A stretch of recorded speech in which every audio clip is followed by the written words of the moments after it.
Bajo los temas de este tiempo de Cuaresma que nos acompañan, hoy en la primera lectura del profeta Isaías, hace Dios mismo, a través del profeta, un llamado al cambio de vida, a la conversión según el pensar de Dios.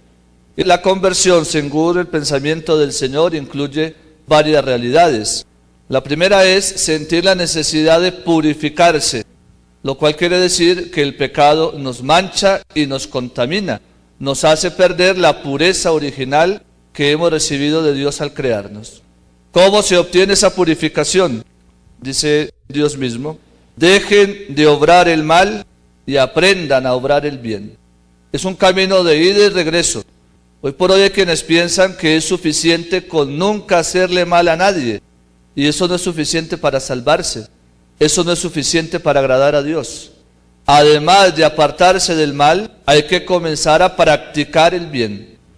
Eso sí sella nuestra buena relación con Dios.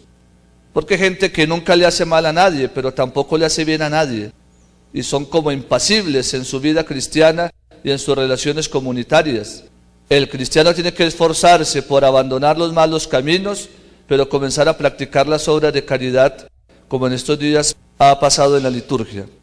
Luego también hace la invitación a ponerse de parte de los más débiles, en el caso de defender al huérfano y a la viuda, que eran los personajes más indefensos del antiguo Israel, porque una viuda tenía que darse o a la mendicidad o a la prostitución para poder sostener su familia, porque nadie, ningún hombre judío, quería casarse con una viuda. Y ahora el Señor dice, esos que son los más desfavorecidos tienen que ser los privilegiados en el servicio y en la obra buena de los creyentes. Y termina diciendo, no importa que sus pecados sean rojos como escarlata, si practican esto, dejar de obrar el mal y practicar el bien, esos pecados se transformarán en blancos como la nieve, por la misericordia y el poder de Dios y por el esfuerzo de cambio de cada uno de ustedes. Por eso en el tiempo de Cuaresma hay que espantar al espíritu maligno que ha sembrado en la mente de muchos que sus pecados son tan graves, que sus pecados son tan antiguos que ya no merecen a Dios, que ya están perdidos de por sí. Y eso es un falso escrúpulo y una falsa conciencia. La conciencia recta nos invita a pensar que no importa la gravedad de los pecados mientras haya voluntad de arrepentimiento y deseos de cambio de vida. Cuando eso ocurre, dice, quedará blanco como la nieve, porque el Señor tiene el poder de realizar esa reconstrucción interior en nuestra vida. Luego escuchábamos en el texto del Evangelio una enseñanza que hace Jesús a los apóstoles frente a la gente religiosa de su época.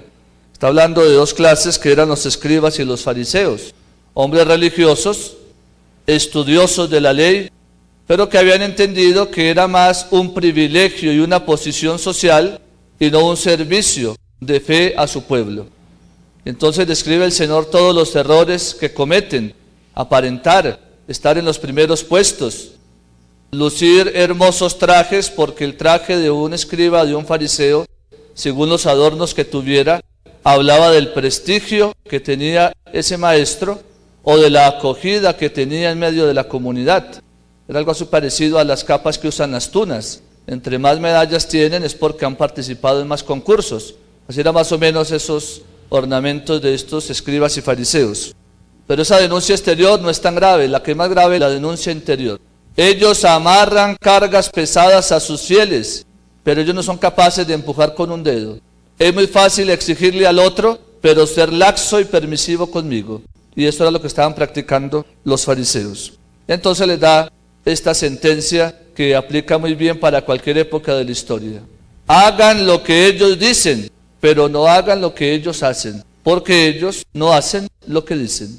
Su enseñanza era fiel a la Escritura, pero su vida no correspondía a lo que enseñaban. Eso se da en todos los campos. Es muy fácil imitar la enseñanza de alguien, aunque a veces su vida no corresponda a lo que enseña. Por eso nuestra vida tiene que orientarse según el querer de Dios. Puede ser que en todas las épocas hayamos encontrado antitestimonios en personas cristianas como nosotros, en consagrados, en sacerdotes.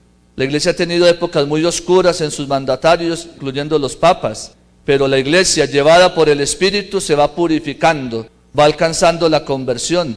Y por eso nuestra fe no depende del ejemplo o el mal ejemplo de aquellos que dirigen, sino del Dios que se anuncia y del Dios que yo he acogido. Y hace el Señor entonces 3 invitaciones: no se dejen llamar ni maestros, ni padres, ni consejeros de nadie. Y aquí aparece uno de los versículos que a veces familiares, amigos o compañeros protestantes nos pasan por la cara para hacer dudar a algunos. Entonces dice, ve, ahí en la palabra en Mateo dice que no llamen a nadie padre, y ustedes le dicen padre a ese señor que se viste raro y celebra las misas. Y mucha gente dice, ole, y sí, yo estoy violando la palabra porque vea aquí dice, pero no es así. Cuando habla el Señor de no llamar ni maestro, ni padre, ni consejero, significan estas realidades que son propias de Dios. Es Dios el que enseña.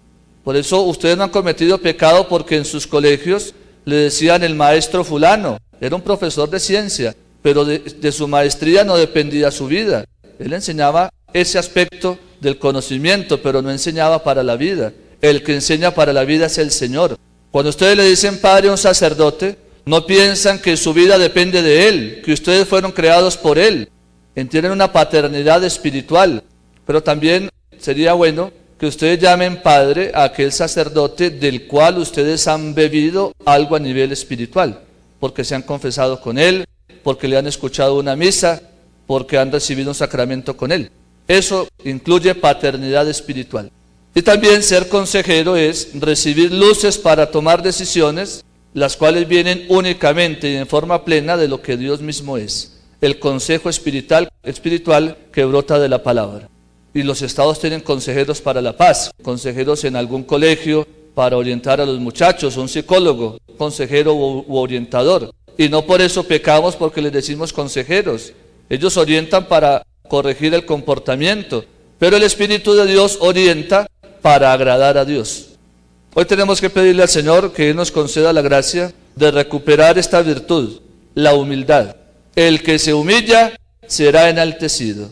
El que reconoce que delante de Dios es tan poco, que necesita siempre beber para vivir de su presencia, ese va a alcanzar plenitud.